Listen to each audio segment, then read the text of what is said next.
Right, welcome to TheHatTrick Extra Time. We are taking the ban off the stream and straight into your headphones. I'm Lozza, and as always, I'm joined by Jumka and Casey. Today is a massive one, hence being our first podcast. Also, as it's a football-related podcast, the World Cup is just days away. And we're going to be starting talking about the squad Thomas Tuchel has locked in for England over this World Cup period. We'll be looking at the stats, breaking down the formations we need to play, and also giving our final predictions for our warm-up clashes. Hence, today against New Zealand, and our final test against Costa Rica coming up on Wednesday. Right, let's get into it. How are we doing, boys? I'm doing good, mate. I'm doing good. I can't wait to get into this. I think we've all got a lot of opinions. I think we've got a lot of knowledge to put into this as well. Yeah, definitely. And I think it's going to be really enjoyable for our first podcast on YouTube. 100%. Case, how you doing, mate? All good, man. All good. Buzzing. First podcast and that. Buzzing to get this. Let's go, boys. Right, let's do this. Right, so let's first of all look at the World Cup squad. All right, we'll break it down by position, so it's a lot easier for the guys listening to the podcast to hear. But got Jordan Pickford. Obviously, he's going to be the number one. I'm sure you boys can agree with that. 100%. What are the other keepers? And then we've got Dean Henderson and James Trafford. Oh, now you know what?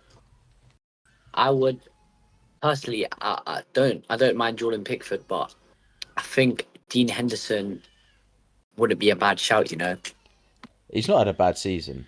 I think he definitely deserves a chance to play.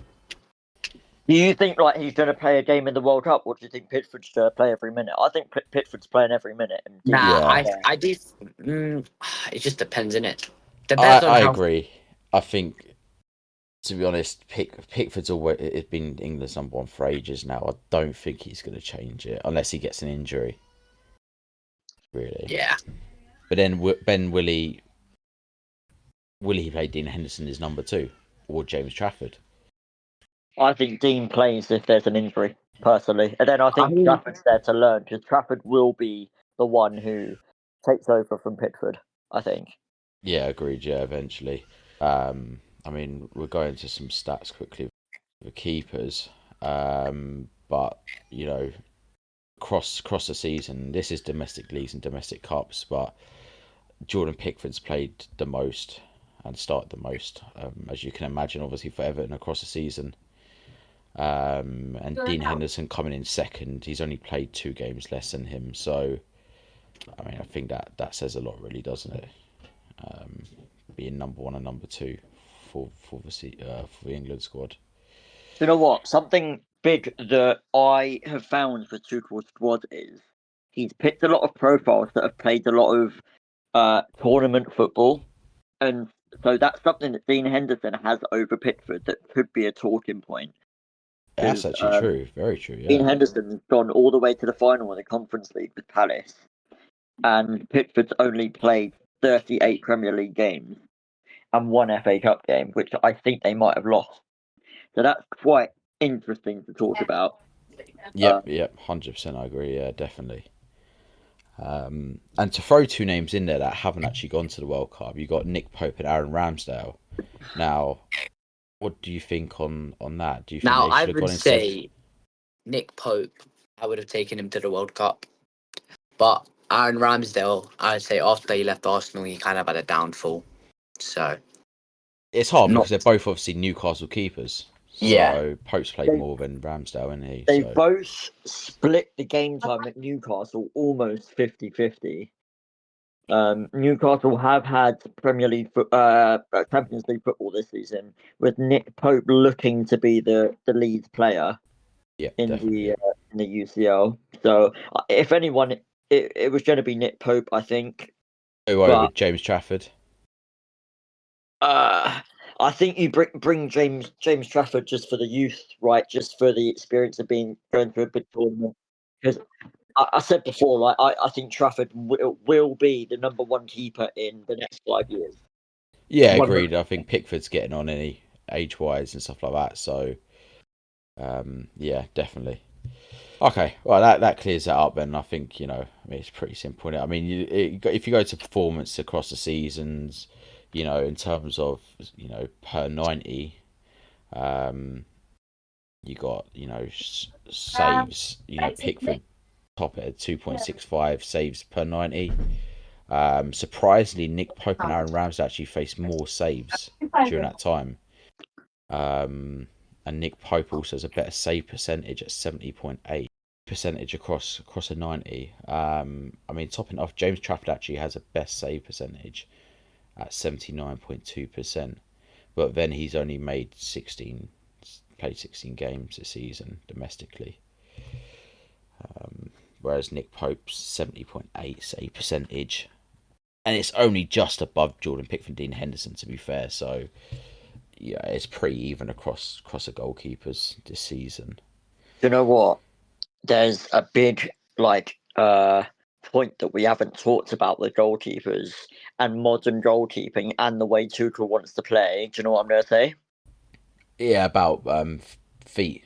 Yeah, playing out from the back. And I think a massive thing with Nick Pope is that he can't really play with his feet, and which is why he has played with England, I think, recently in the last few years, but he hasn't kept his place just purely because he's not at the level of Pickford or Trafford.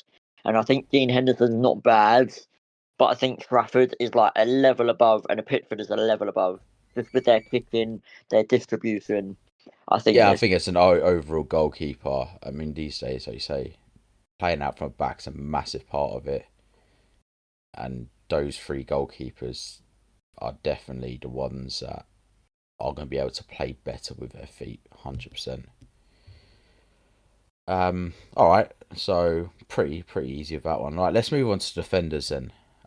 So defensive wise, going to the World Cup, you got Dan Burn, Mark Guehi, Reece James, Eric Konsa, Tino Livramento, Nico O'Reilly, Jarell Quansah, Jed Spence, and John Stones. Now, for me, there's a few names in there that I feel maybe shouldn't have gone to the World Cup. John Stones being one of them. Mainly because of game time. He's a big character, but the lack of game time and being injured for a lot of the season, I think there's other players who deserve the chance over him. Personally speaking. What do you boys think about that? Trace? I gotta say something about defenders, and that is purely because I think that one key player is Harry Maguire.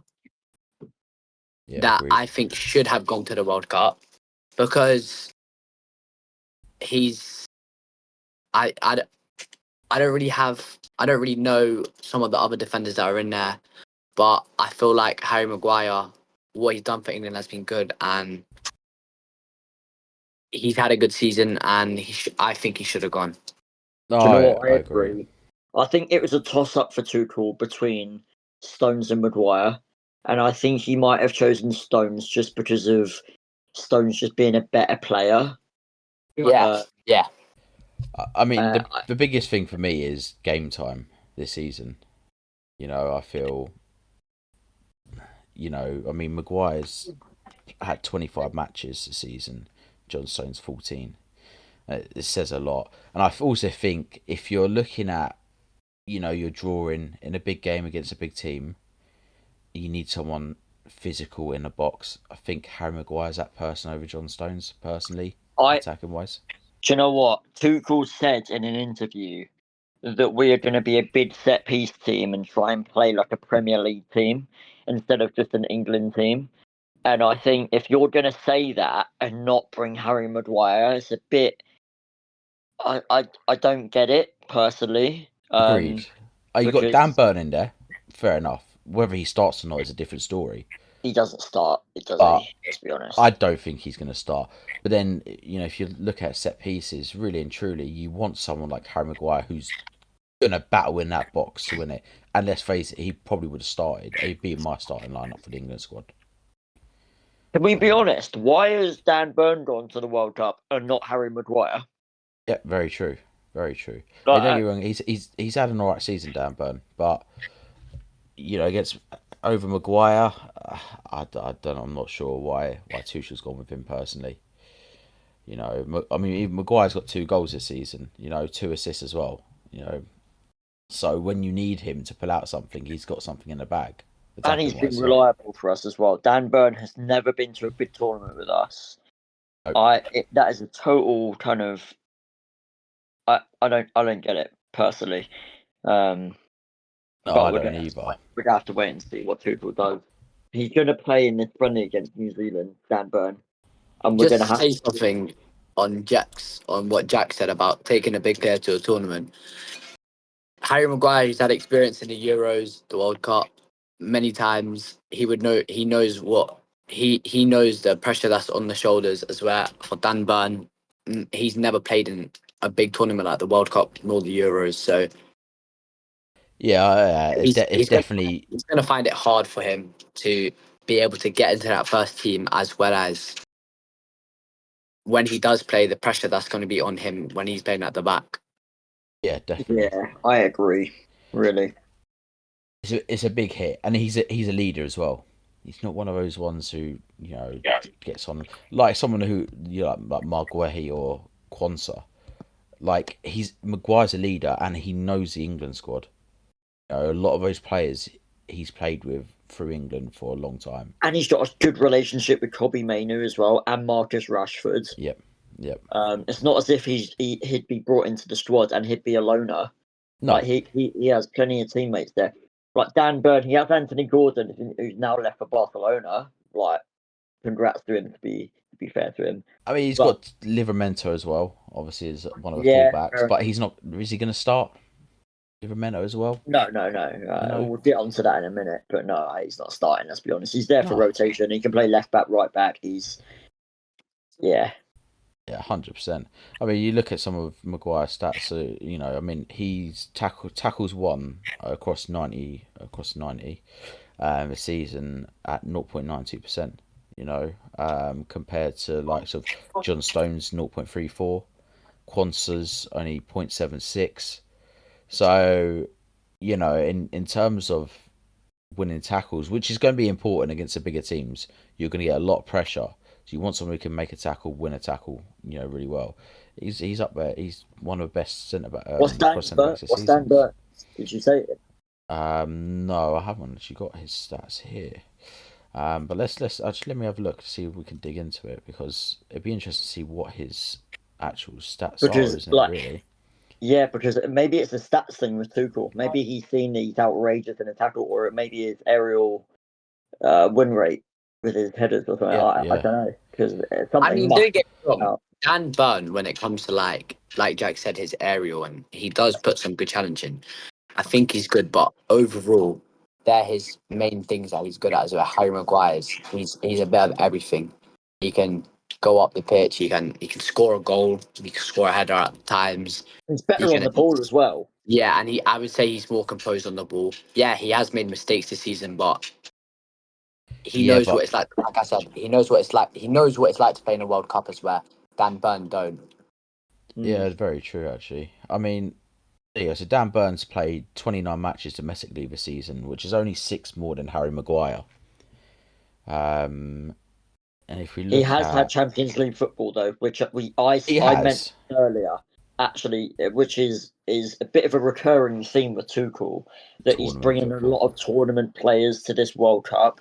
And I think Dan Burn has played all 8 games, or maybe they played more Newcastle in the Champions League, and he's been part of that team the whole season. So that might have been a big impact. Yeah, definitely. Actually. I mean, so we'll look at it going down the stats. So fouls committed, which is a big one. Dan Burn's committed 36 fouls domestically this season, compared to Harry Maguire's 16. Oh, which is a massive stat. That's 20 more than Maguire, and he's only played 6 less games than him. So, wow. That's crazy. And You know what? fouls drawn as well is Maguire's at 16. Dan Burns only drawn 13 fouls.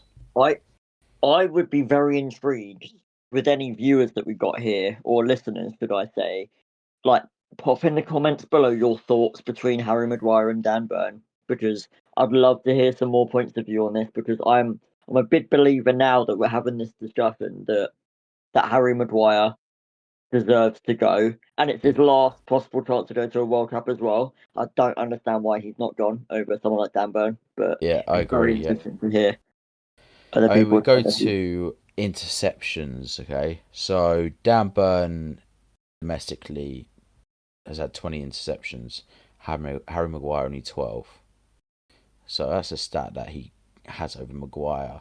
And Interesting. tackles won as well.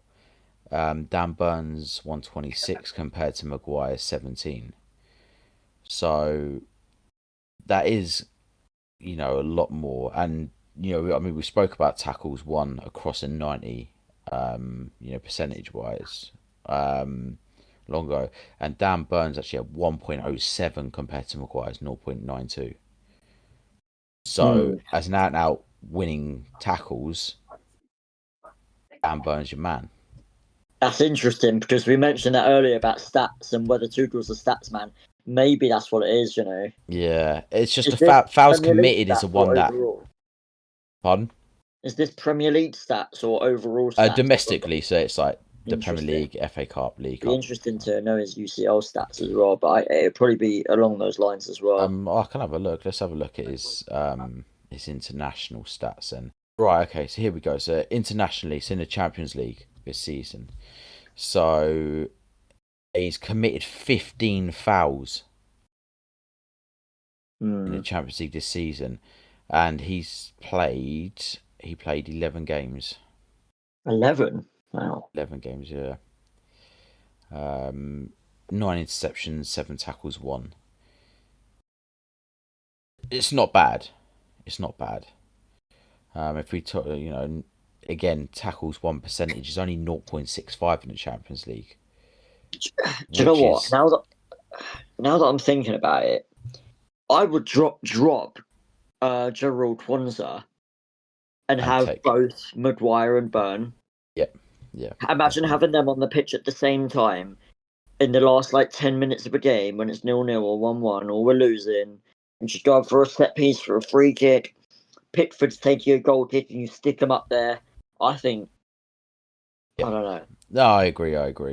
I think again we go back to Kwanzaa. I don't think he should be going personally.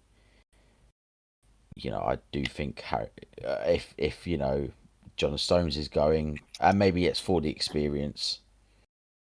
He's had experience in these tournaments, previously and stuff like that.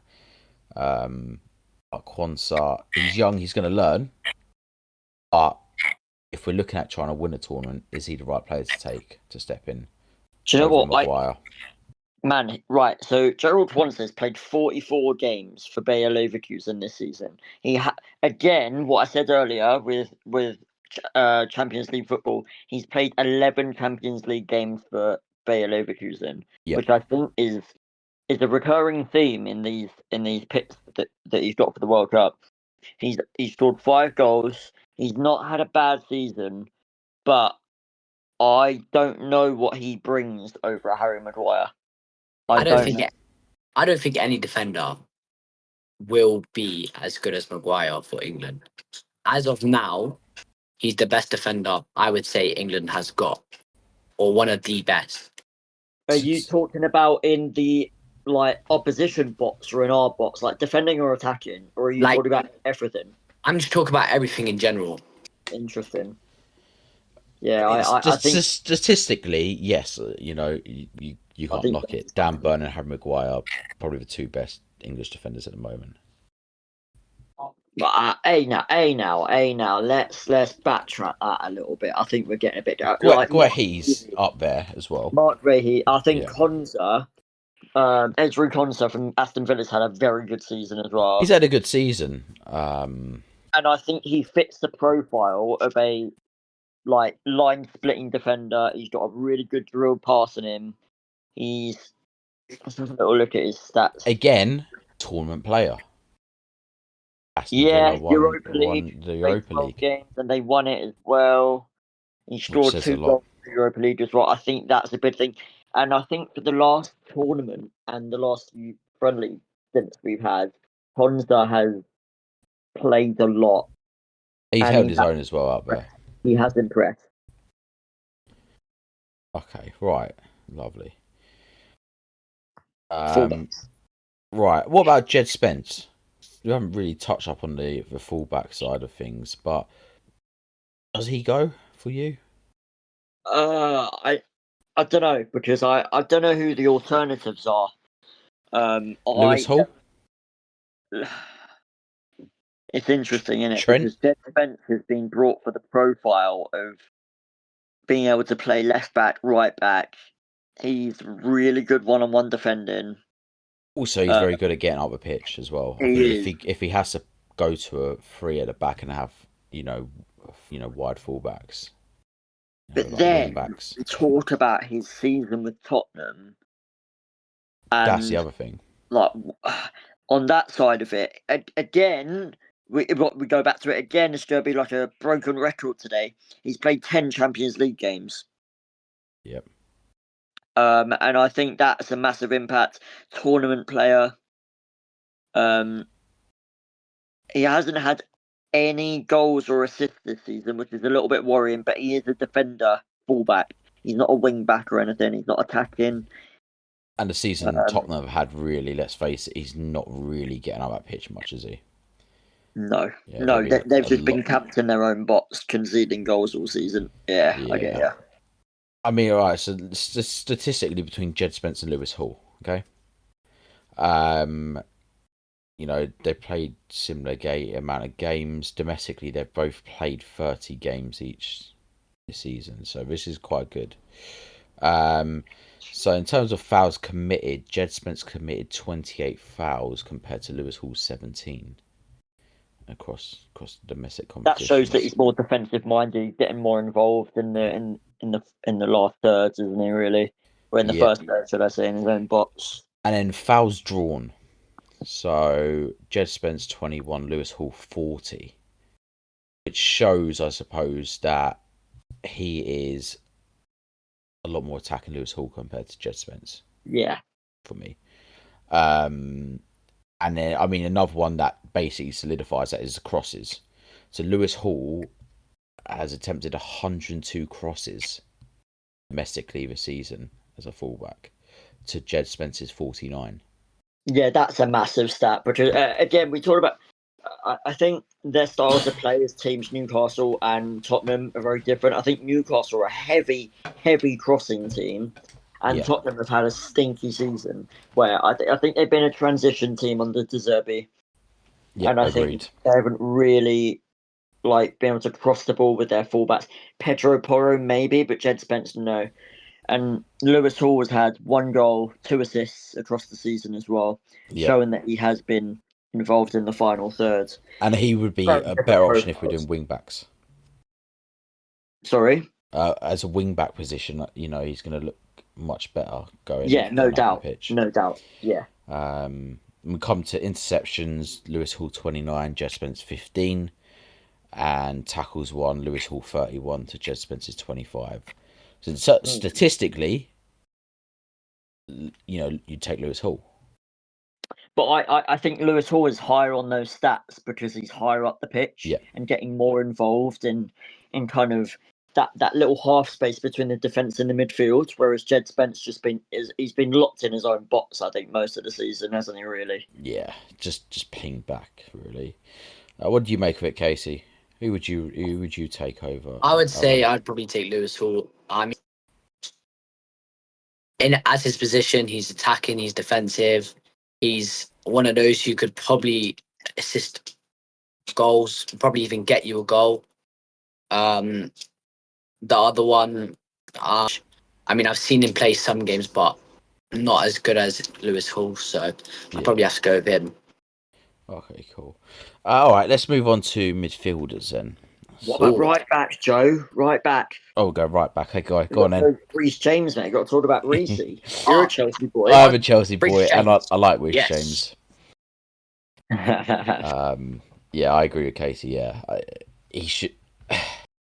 It's hard because then you look at John Stones' injury season. Reece James missed quite a few games for injury this season, but he sees, and the problem is as well, Tuchel's managed Reece James at Chelsea, which I think's a big thing for him. And he won the Champions League with him. Yeah, he knows what he's capable of. So, I mean, I've got no doubts about that. I'm more than happy Reece James. It's just the injury side of things. So yeah, because you don't really want him to, as one of the main right backs for us, we don't really want him to get injured because he's very good at his position. Yeah, so with Reece James, he's had a very good season, I think, with Chelsea. Considering Chelsea's league position, I think he's been a standout performer. The two previous seasons with Reece James, 24-25 season, he played 27 games, riddled with injury that season. 23-24 the season before, 11 games played, even more riddled with injury. Yep.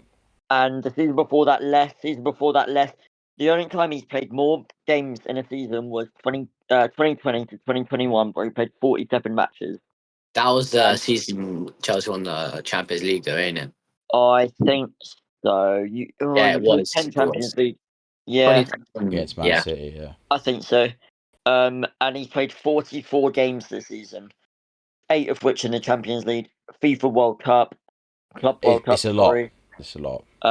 He's officially back, isn't he? Really? Yeah, like I say, he has had injuries again this season, but Tuchel knows him, better than quite a few players on that. I think that's an underrated comment from you. Actually, I think Tuchel has a certain relationship with some of the players. I don't know if he has a relationship with anyone else like he has with Reece James because 100%. Of his history at Chelsea. Yeah, and really and truly, you look at the whole squad there. He's the only Chelsea player going. So he knows what he's capable of. He's worked with him, on and off the pitch. We don't see off the pitch. We only see on the pitch.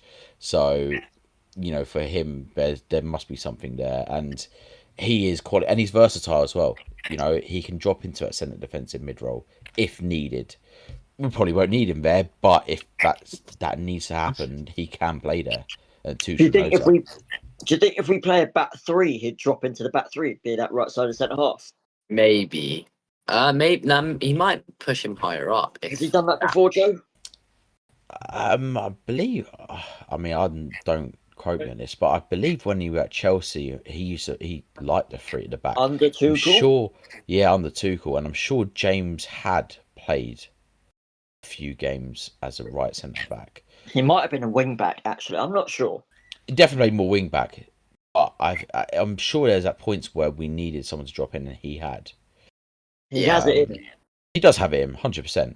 But then are you going to drop out someone like Konsa, Dan Burn, Mark Wehi, John Stones to play Reece James there? Probably not. You're probably not going to put him as wing back, aren't you, really? If anything. Yeah. Is that everyone in the back line covered now? Who have we done? We've done Stones, Konsa, Kwanzaa. I mean, you got Tino Livramento and Nico O'Reilly. Oh, yeah, we got to mention that. Right. Now, Nico O'Reilly, I think he's class. I think he's an absolute gem of a player. Yeah. And at City, he started out his career as a striker. Pep put him in midfield, and now he's actually... City have, due to their players and their injuries and their squad situation, he's been restricted to left back. And I think that's because Guardiola has been injured, and that's that left back role. And Pep picked a profile in the team of someone who could do it, and he picked Nico O'Reilly. And hey, man, Pep's a complete mastermind because it's turned into a brilliant decision for Nico O'Reilly. He's got himself to a World Cup. I'm really happy for him. I love him. He's brilliant going forward. He's tall. He's quick. He's technical. And he's got experience scoring in cup finals with their Carabao Cup final. Yeah, I was going to mention that. His goal scoring ability and assisting ability is also up there as well. I love it. I love it, and He's a very all-rounded player. Yeah, and I think he'll start for us. And I think once we go like 1 or 2 up in the easier games, I think maybe we could see a Jed Spence come on just to stir things up, possibly. I'm not sure. Yeah, no, I agree. It was definitely brilliant to have. Really, I'll be honest. He's a very very good player, Nico O'Reilly. Oh my god, his stats are unreal. He's played 55 games for Manchester City this season, Wow. which is more than any other player in this back line has played. I think, I'm pretty sure. He's got 9 goals, 5 of which in the Premier League, 2 in the EFL Cup, which I both came in the final, I believe. Yep. 6 assists as well. I think he's going to be in the team of the year, team of the season. He's been an absolute. He is. Baller. He's been absolute class this season. He Casey, has have to you start. seen him play? I mean, yeah, I saw him play against Arsenal in that cup final. I had to say, as someone his age, able to go against a team like Arsenal and put 2 past, I'd have to say, a very good keeper, David Raya, is I'd have to say he's world class. He's really good. Like Jack said, he's an all round player. I think he could, if he was to play, score some goals, definitely assist some goals. And I think it's a good decision to take him to the World Cup. And yeah. Yeah, no, I agree, yeah, definitely. He's definitely one that needed to go. Okay, right, so we cleared up defenders then. Let's move on to midfielders. Okay, so again, there's a few in here that, there's been talk of should they go, should they not. So you got Elliot Anderson, Nottingham Forest. Think he's had a great season. Deserves to go. You got Jude Bellingham. No one's really going to question that, are they? No. Now I am going to question that. Oh, he's dropping the bomb. Here we go. And the reason why I am questioning that is purely because he is a very overrated player. And I know some people might say he's not. He's quite good. He's all of this, all of that. Ever since he went to Real Madrid, I don't think he's been as good as everyone says he is. Now, don't get me wrong. If I'm pretty correct, it was the Euros we played in, and he did. And don't get me wrong, he did score some good goals in the last Euros. He wasn't as bad, but is he a team player? Not as much as I think he is. I think he's very out for himself, more or less. He's like, no hate on him. I do think he's a good footballer, but he is very overrated on how he is as a player. Like as a team player, I wouldn't say he's so much of a team player as some other people are. I think he's more out to get goals himself, to make him seem like he's the best in the team. So I don't hate him, but I wouldn't say he's up in my top 5 for. Do you know what? I can't even disagree with you. Like you got a lot of good points there. Yeah. I want to bring some stats up for Bellingham. I agree with a point that since he's gone to Real Madrid, I don't think he's as good as a player as he was At Borussia Dortmund, I thought he was amazing, but he's gone to. Don't get me wrong, he's playing for Real Madrid, but now he's at such a big team. He's now understanding that he's not the same player he was at Borussia Dortmund. And yeah, I'd to be honest, I'd love to see the stats of his season because and like it'd be interesting. I think at Borussia Dortmund, he was definitely their standout player, but at Real Madrid now, the first season, maybe he was the standout player, but now he's gone into a couple seasons there. If I'm right, I don't think he's not been that good. He's in his 3rd season now at Real Madrid, and he's just finished it. His first season, he was on fire. Best player at Real Madrid. He was on absolute flames. He got 36 goal involvements in 42 games played. For a centre mid, for an attacking mid, that's very good. Unreal. I think he was playing a false 9 role in that first season under Ancelotti, I think it was. Yep. And he was on absolute fire. The next season, so from 36, it went down to 27 goal involvements with 14 goals, 13 assists. Now, this is us talking purely in the last third with his goal involvement. There's a whole other topic about him on the ball and off the ball. But this season, he's had a massive drop off in that final third. But I think this is down to the way his manager's playing. But he's got 9 goals, 6 assists in 46 games. And I think he's been played a lot deeper. I think he hasn't been running off the strikers like he had been in that first season. I still think he's one of the best players in that squad and one of the best players in our squad.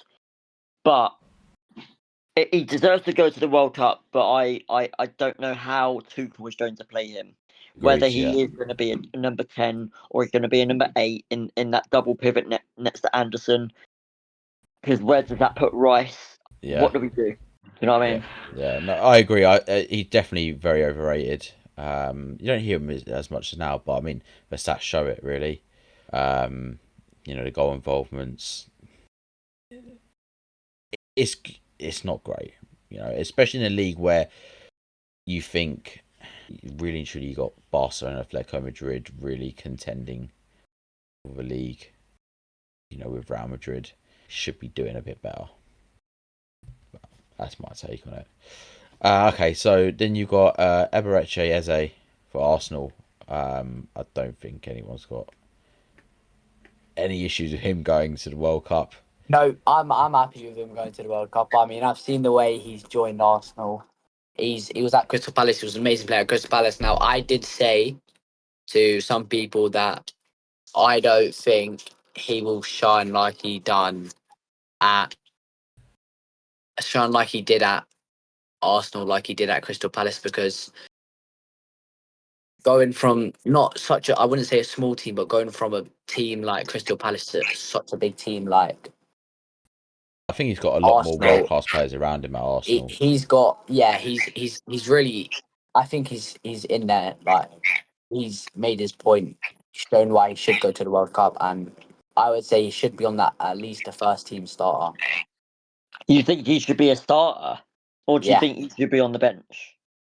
First team starter. Where do you play him? Because with Eze, is he a number 10? Is he on the left? This is where it's hard. Now, I would say he is a number 10, but he can play on the wing, which is very good because he's quite.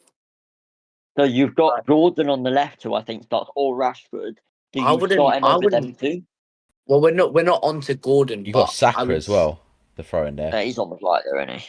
But but even still, you could easily play Eze there to cut in. Yeah, I think got the ability to. I don't have a problem with Gordon, but he's not the player that everyone says he is. He's just quick, isn't he? Lads, he has just moved to Barcelona. Yeah, come on. Exactly. We'll get on to Gordon eventually down the line. We'll start talking formations as well after this. Okay, so no issues there. So then this is what probably one of the biggest ones you've got is Jordan Henderson. Now, experience, yeah, but I don't think, compared to some of the players who are missing in midfield, don't think he should be going. Mate, if you want experience, I would have brought Maguire, mate. Exactly. You can't have it either way, can you, really? But I'm going to be on his side a little bit with Hendo, and I'm going to say that everything that we have to our disposal, stats-wise, and the eye test on the pitch, he failed in every single one of those. Stats-wise, he hasn't played enough games. The eye test, he's not a very good-looking footballer when he's on the ball. He's not great. He works hard. But what I think he's going to the World Cup for is the stuff that we don't see behind the scenes. I think he's a brilliant leader. He's got experience of winning the Champions League final with Liverpool. He's been to World Cups before. He's been to the Euros. I don't think he's getting game time. Let's be real. No, I agree. He might come in the last 5 minutes in a big knockout game just to stir things up and sit in that really just deep a hold, really, in it role. Yeah, but I do not think he plays, and I think he's taken up that last squad slot just to help Tuchel out with the boys, I think. Yeah, agreed. I mean, we'll look at, here we go, some stats here with Jordan Henderson. Yeah, in terms of, say, tackles won, right? So, I mean, I'm comparing him to Adam Wharton and James Garner, who haven't gone, obviously, to the World Cup. But you look at tackles won, 0.69 across the 90. Adam Wharton, 1.25. James Garner, Whoa. 1.91.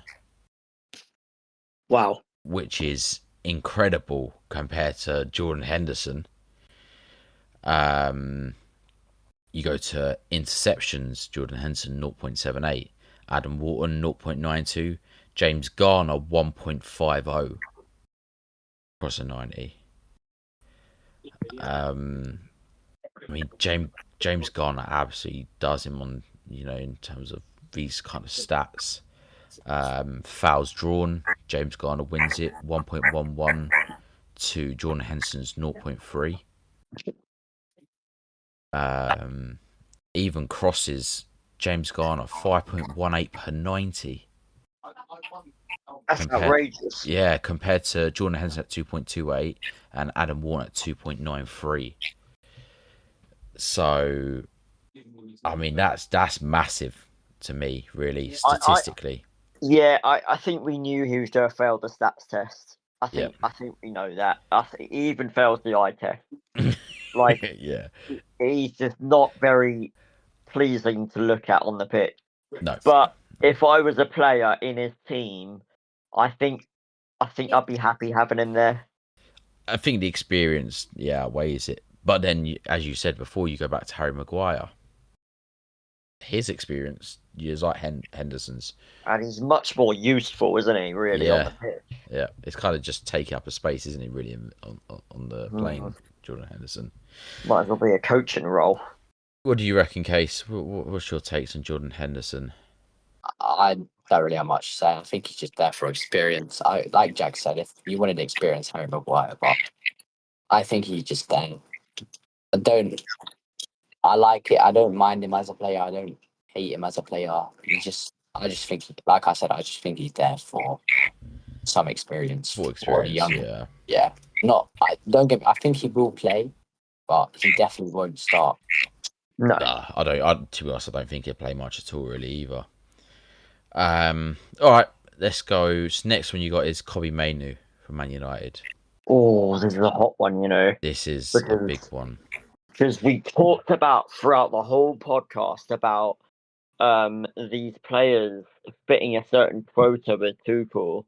Yep. And I'll tell you his stats now for play. He's only played 30 matches for Manchester United, all of which in the Premier League. And he hasn't played any tournament football this season. Big thing. He must have passed some crazy stat tests against some fellow players. Like, we're talking about Garner earlier, and I really like Garner. I really like him. Yeah. And the stats spoke for themselves. He's such a brilliant player, and he has helped Everton climb the table compared to last season where they were almost going down. Yeah, and he's been pivotal for him this season. He's been so pivotal, and he was in, I think, team of the season, or just on the outside of the team of the season, Garner. And I think he really deserved it. He's a set piece taker as well, Garner. He's crossing the ball, and Mainoo, I don't want to hate on him because he's been Manchester United's rock in that midfield next to Casemiro this season, but I don't think he starts. There's no way Kobbie Mainoo starts in the World Cup. No. I'm going to come to this, what Tuchel said in a press conference, right? And I'll quote this as his words, right? So he said, "We were very clear that we were trying to select and build the best possible team, which is not necessarily to select and collect the 26 most talented players." Now, I think the last two we've just spoken about, that's very clear. Not picking the most talented players. Well, if you look at statistically, James Garner is a very talented player who, for me, should be in that midfield. Going to the World Cup, not necessarily starting, but being in that team ahead of Jordan Henderson. I think that one phrase says a lot from Thomas Tuchel about what he's trying to build. With Yeah, experience he's and stuff. trying to build a team and a squad instead of a group of 11 individuals. Yeah. And we've seen this with previous England squads. The golden generation. They fail. Right. Yeah. And they failed miserably because they all tried putting square pegs in round holes, playing Gerrard up at left wing just because you can't fit him in his normal position. And I think Tuchel's onto something, and I fully trust the process with him. But he's an elite manager for a reason. But yeah, he is. I agree, and I mean, I'll go back to another thing in that same press conference, and 3 words, but he said teams win championships. And I think that's massive because, as you said, looking at previous England teams, they're failing. They were failing because it's all these talented players, but they can't play as a team. They're not, not a cohesive squad. They've got to come together and play as a team. And I think that's quite big with what he's picked, during that time. He's trying to build a squad that can come together as cohesive and, will perform on the biggest stage. Why Mainu then? Do you think in the next World Cup he'll be a starter? Do you think he's looking into the future? Maybe. Because you put him next to Jordan Henderson. Henderson's got the experience. Pass it on to Mainu. Maybe. Yeah. He's taking him along. Same as, we go back to the defenders, Joel Quansah. Yeah. Jed Spence. Those kind of players, are going to get a lot of experience here. Players who haven't gone to big tournaments like this before. So potentially he's looking into the future, and he's got good experienced players who are playing next to not as experienced players as such. Yeah, and then the next 2 midfielders, these are the last 2 midfielders that he's picked, and I don't think anyone's going to have any arguments over him. But you got Declan Rice and Morgan Rogers. That speaks for itself, really. Yeah, no, there isn't much to say, is it really, between them? They're 2 world class players in their very right. Again, tournament players. Declan Rice with Arsenal, went through to the final, runners up in Champions League. Morgan Rogers winning the Europa League. Enough said, really, between those 2. You can't argue that, can you? You know what? I think the big talking point for the midfield is Bellingham or Rogers in that 10. Yeah. I mean, if you go statistically this season, you're probably going to pick Rogers, aren't you? And you know what? Tuchel is a lover of Morgan Rogers. Yep. He really is. He loves the guy. And I can't even complain. Morgan Rogers, ex-Manchester City player, you can see that in the way he plays. He's so tidy and composed. And he's got a real eye for dot. I think he was a striker at City. He went out on loan, went to Aston Villa, and they pushed him back into the 10 role, I think. I could be wrong. He's great there. Absolutely great. He is so tidy on the ball. He drives on the ball.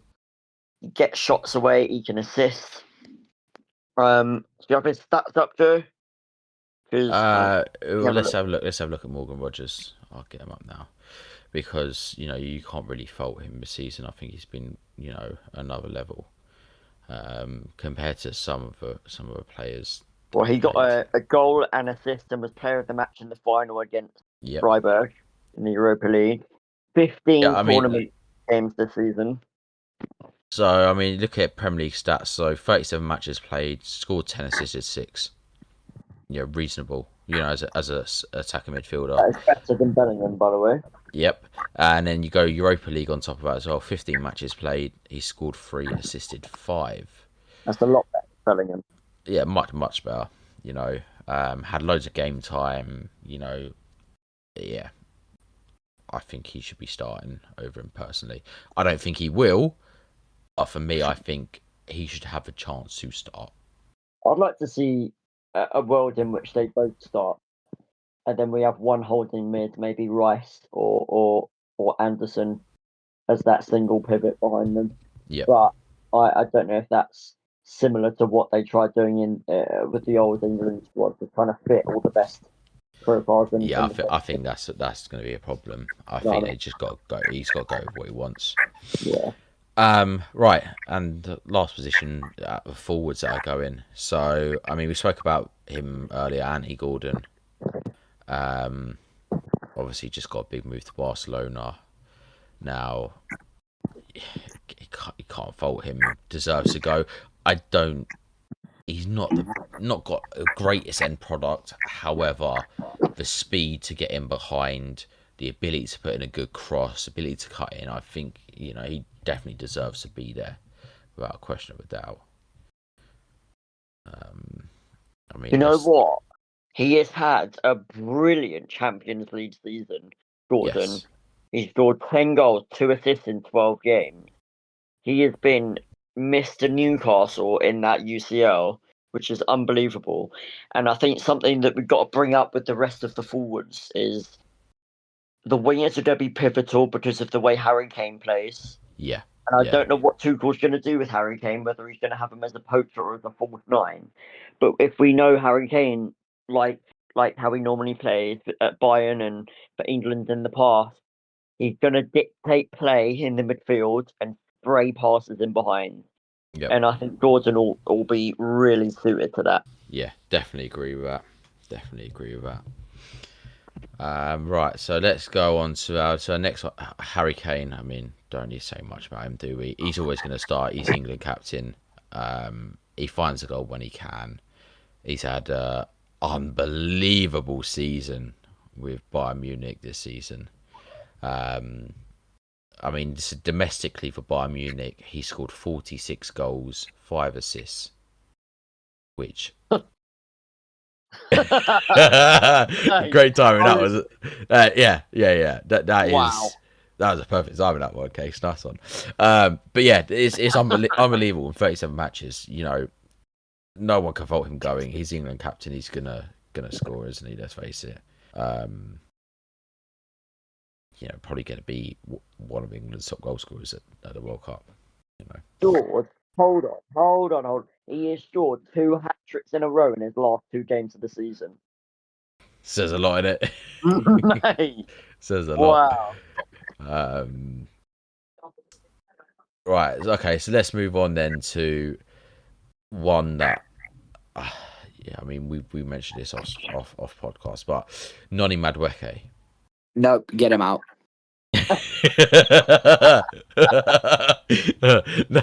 Nice and quick case. Yeah, I mean, do you take him over some of the other players that haven't gone this season? Well, who else is lined up behind Madueke? So, I mean, obviously he plays out wide, but I mean, I've gone stat wise. I've looked at Cole Palmer because he's played out wide for England more than as a 10. Phil Foden, he's played out wide a few times. Again, more of a 10, but he's played out wide for England. I've also thrown in Jared Bowen in the mix as well. Now, statistically, Madueke's played 33 matches domestically, but only 21 starts. So we all know he's a come off a bench player anyway. Now, in terms of goals, he scored 5, assisted 3. Okay. If we look at the likes of Cole Palmer, didn't have a best season, I'd admit, as a Chelsea fan. Still pivotal in some of the games we needed him.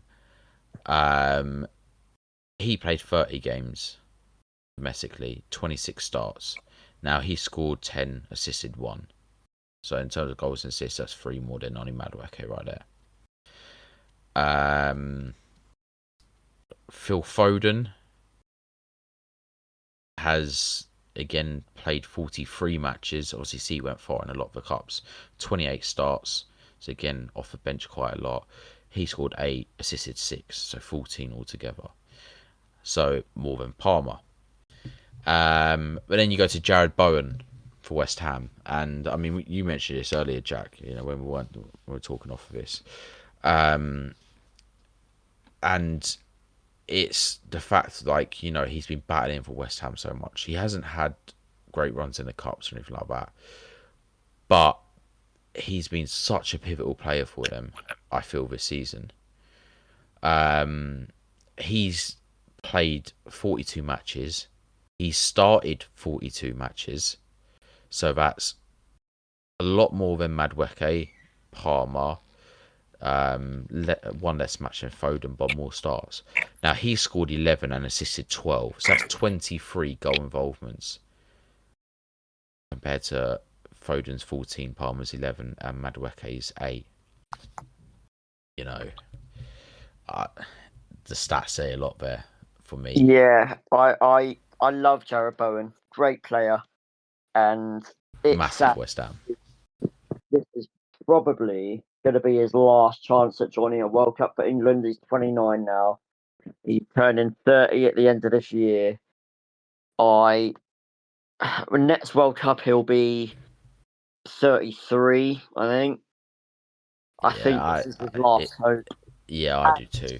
They get it as well. It's tough. It's tough. And going back to Madueke, I've said this off stream a couple of times to you, Joe, but Saka and Madueke, their relationship, I think, is a big part of why Tuchel has brought Madueke. I think they've had that relationship this season of Madueke coming on for Saka, helping that rotation, and they've got a great relationship. And I think that's a big part. And he's played 10 Champions League games as well this season, which Bowen hasn't, which we keep going back to that tournament for the profile. Yeah, definitely. I mean, he's picked him, but yeah, I agree. I think Jared Bowen should have been given a chance. I think even coming off a bench, I think he can give something else. And I think you go back to England friendlies in the past, especially with last two where we lost to Japan 1-0, drew 1-1 to Uruguay.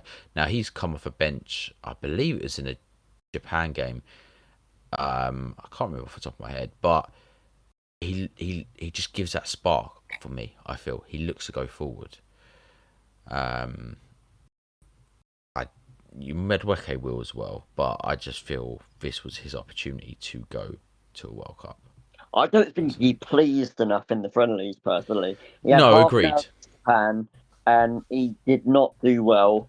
He came on against a very mediocre Japan side who pulled our pants down in that game and beat us 1-0. Yep. And then he got 52 minutes against Uruguay, and again did not contribute. And I think Tuchel just looked at him and thought, no, you've got to finish the season strongly with West Ham to stand a chance, and he hasn't. Nah.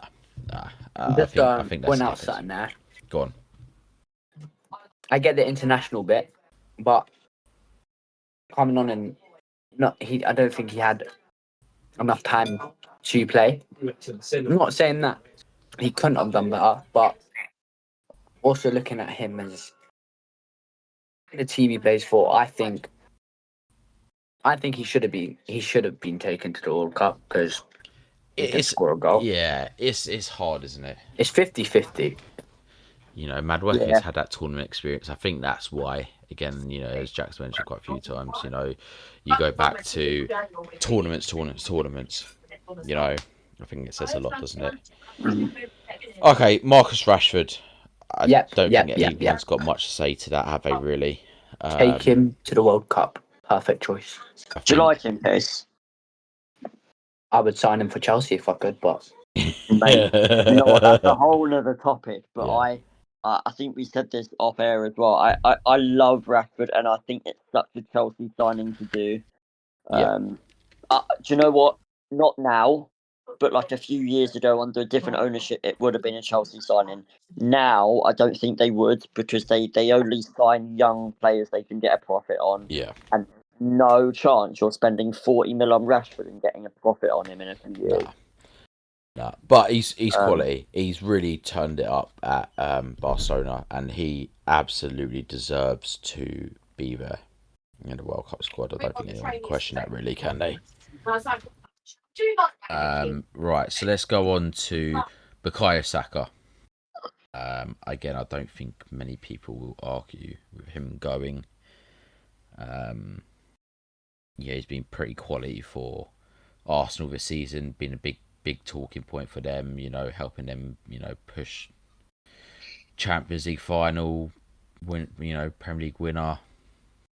Can't really fault him, can you? He's had a poor season. Yeah, I think it's just a fact season at Arsenal for my God, 5 years. Doesn't surprise me.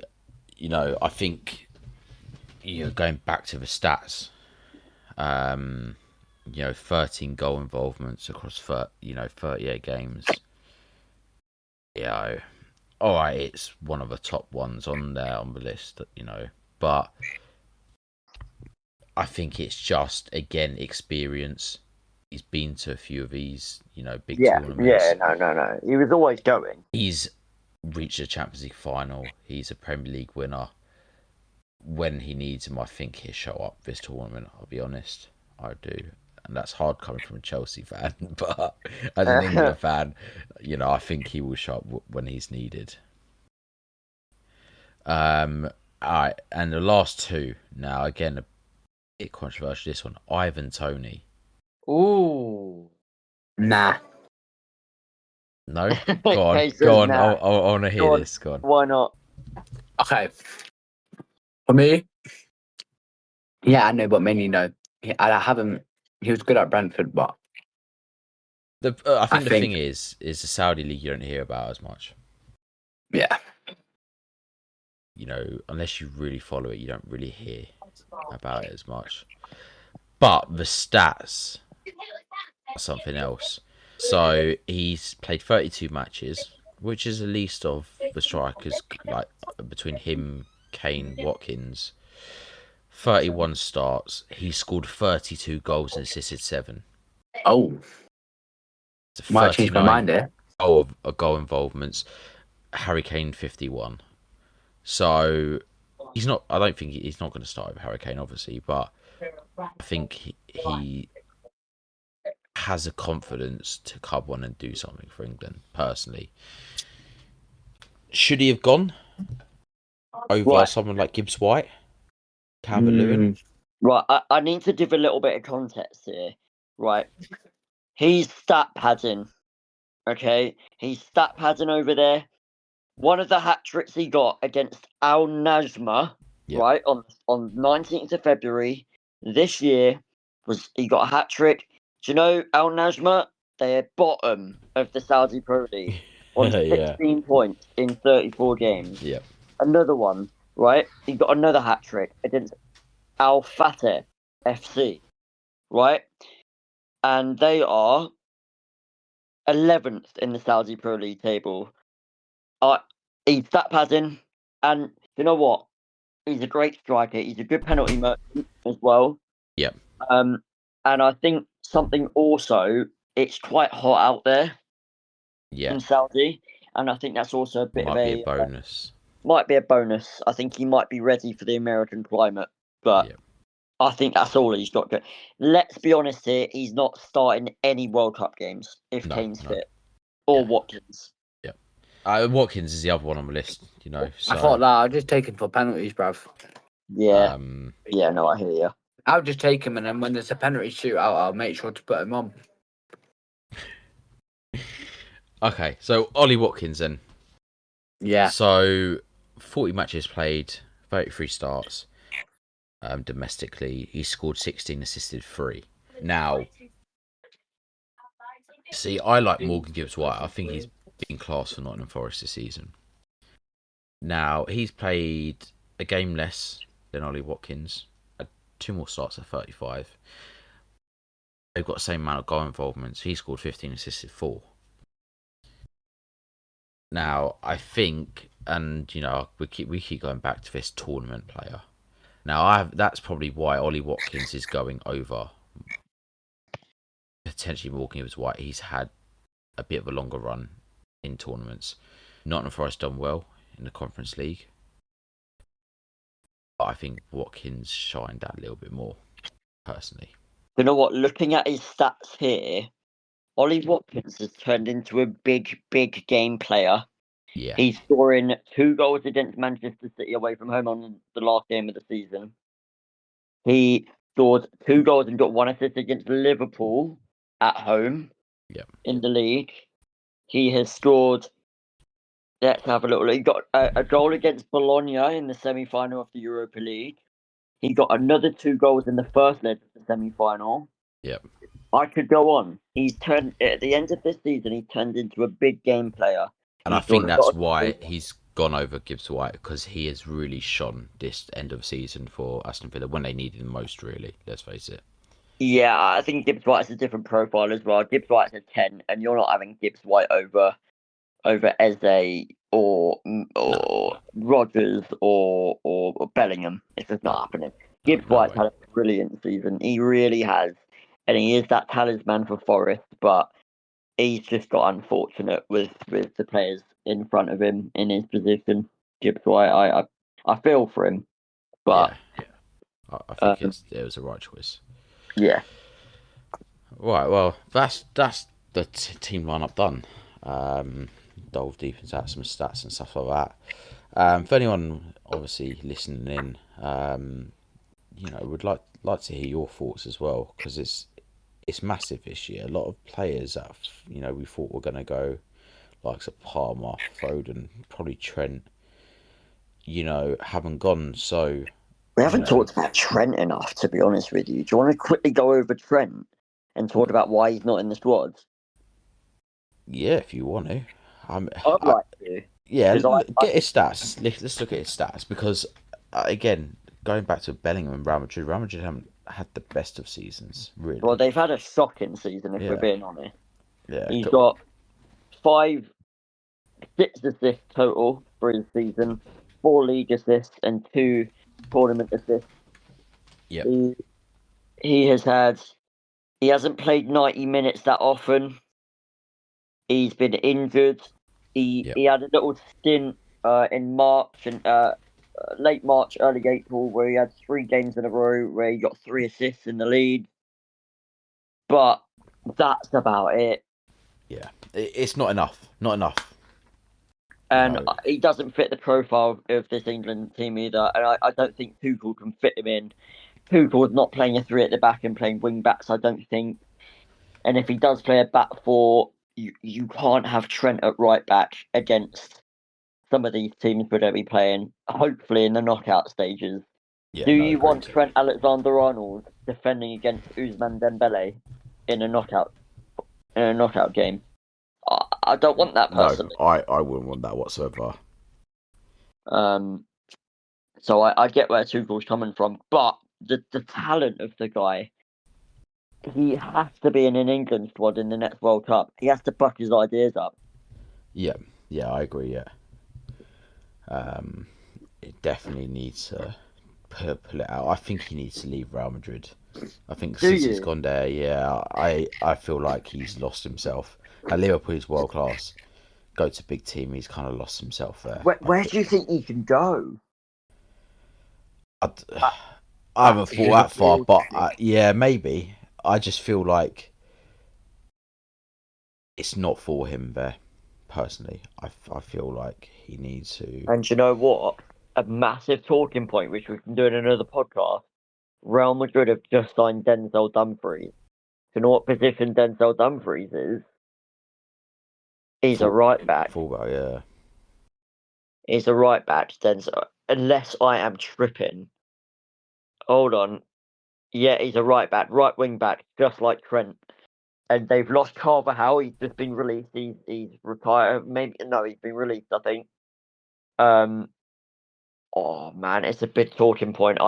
It'd be very, very interesting to see what happens this next season with Real Madrid. Yeah, I agree. 30 years old, and you've already got Trent in your squad. Why are you buying another right back unless Trent's just? Is he going? Is he? I don't know. Yeah, he's got to go if he wants to get into the next Euro and World Cup squad. No doubt about it. Yeah, I think so. Right, there you go. So that clears up the squad. Like I say, if you're listening and would like to know your views, which would be interesting. We'll skip on to predictions for our upcoming friendlies, because obviously our World Cup game will be after our next podcast, so we'll discuss it then. So we've got New Zealand tonight at 9:00.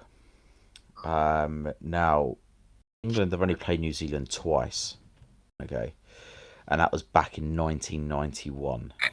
Wow. Yeah, Good stat, mate. interesting stuff, isn't it? Yeah. And fortunately for England, they won both those meetings. I'd hope so. I'd hope so too, but you never know. We lost to Japan. Now,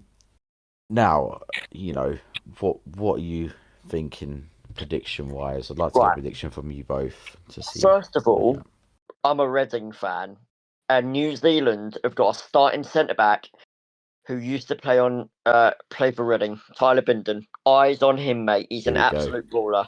Okay, and another player, Chris Wood, up top. Yeah. He's been quality for Nottingham Forest, hasn't he? So that'll be extremely interesting to see what that comes out. Right, so go on, scorelines. What are we saying? Casey, you go first, mate. What's your scoreline prediction for tonight? Wait, 3-1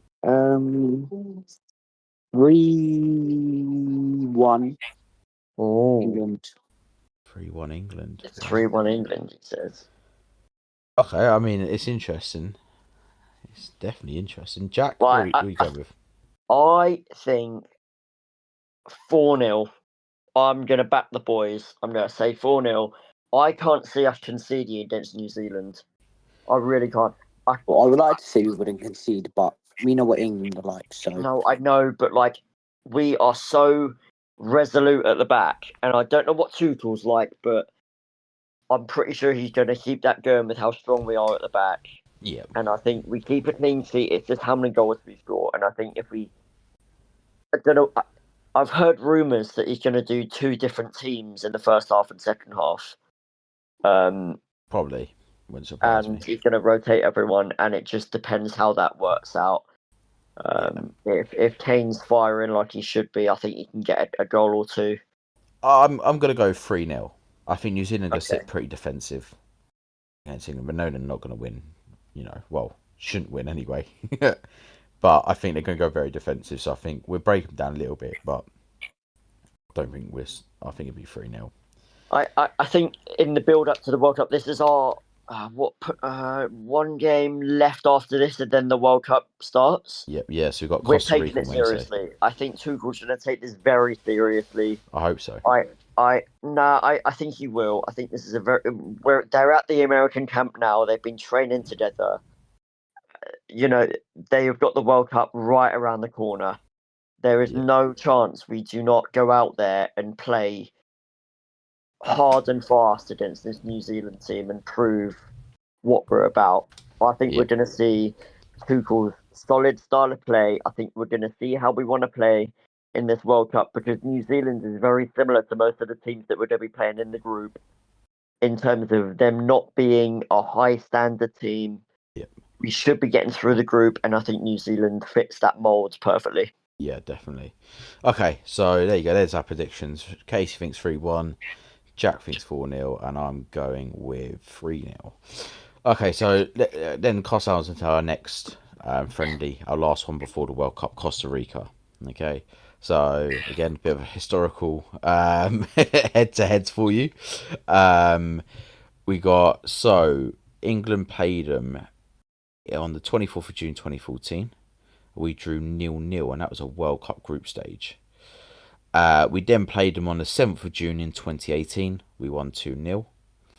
And then obviously we are playing on Wednesday. Now, obviously on top in our head-to-heads previously, again, a game England should really be winning.